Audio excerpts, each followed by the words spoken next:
4 times Muzan went too far in Demon Slayer. Now it's no surprise our heroes are frequently put in extremely perilous situations, and naturally there are some circumstances in which some of the characters go to the extreme by surpassing their limits and revealing their true selves. One such figure is Tanjiro, who proved his mettle in some of the most trying circumstances.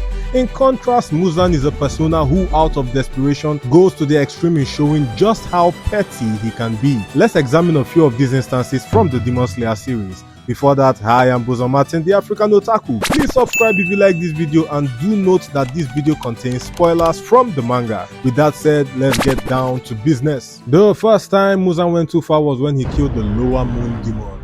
Muzan has no sympathy for his subordinates and treats them very poorly. He sees them as tools that can be used to achieve his goals. When he realized that Rui, the Lower Moon Demon, had been defeated by Demon Slayer core members, he summoned all the Lower Moon Demons to the Infinity Castle. Muzan then killed them all out of rage upon their arrival, except Enmu, who enjoyed watching his peers die at the time. This was one of the first scenes in the series that showed how evil Muzan actually was. Now, the second instance of Muzan going too far is when he killed his doctor while he was still human. Now, Muzan's current state is actually the result of receiving incomplete medication during his treatment while he was human. He was terminally ill and afraid of dying before 20, so much so that he got a special medicine formulated by a doctor in the Heian era. And this drug could have actually saved him completely and restored his health. But his impatience made him do what he does best. He killed the doctor out of anger and desperation after failing to see immediate results from the treatment. However, shortly after that, he realizes it worked, but then with the doctor there, the medicine could not be replicated and his treatment was forever halted, with the side effects being his thirst for human blood and the inability to come under sunlight.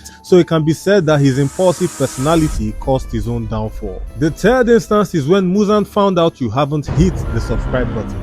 I'm kidding, the third instance was when Muzan turned Tanjiro into a demon. Now, in several animes, the main antagonists, though being evil, have a sense of pride when it comes to their image. Like Okushibo and Akaza, there gets to a point you just reflect on your actions thinking, was it all worth it?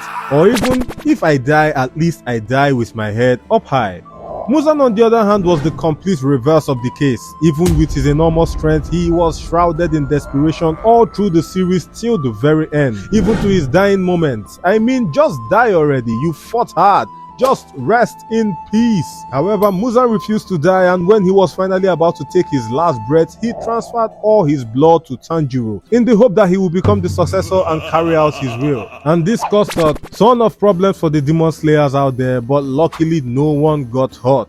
The fourth instance when Muzan went too far was when he split his body into 1800 parts just to escape from Yoruichi. Now, Muzan had been shown on multiple occasions to be one desperate fellow, but this was the peak of desperation, to survive by any means necessary. Muzan was in a heated duel with the strongest swordsman to have ever existed, Tsukiguni Yoruichi. Though he started this battle with full confidence, his confidence quickly crumbled to dust when he realized the overwhelming difference in strength between himself and the naturally gifted Yoruichi. Muzan, who had stood on top of the food chain for nearly 800 years, had never experienced fear in his long existence until this very point. For the first time, Muzan experienced real crippling fear, and in utter desperation to escape his fate, Muzan split his body into 1800 parts in a desperate attempt to escape and regain his health. This showed just how far Muzan was willing to take things in the Demon Slayer series to ensure his survival. So yeah, Muzan's the strongest demon in all of the Demon Slayer realm,